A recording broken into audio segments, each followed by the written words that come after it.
La ligi kuu soka Tanzania bara.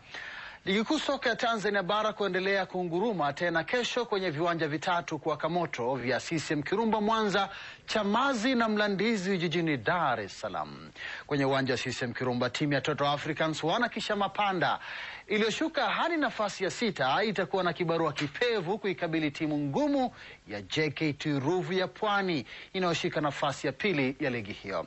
Toto Africans itabidi ifanye kazi ya ziada kurejesha matumaini kwa mashabiki wake baada ya kuanza vyema ligi hiyo mechi za nyumbani.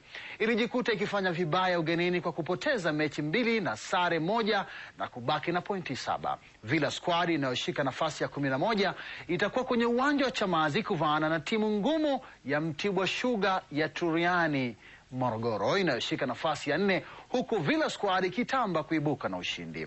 Ruvu Shooting inayoshika nafasi ya 12 inawakaribisha dimbani Mlandizi, timu ya Coastal Union ya Tanga iliyo nafasi ya 2 kutoka mkiani, huku kila timu ikijaribu kujipapatua kusaka pointi 3 muhimu.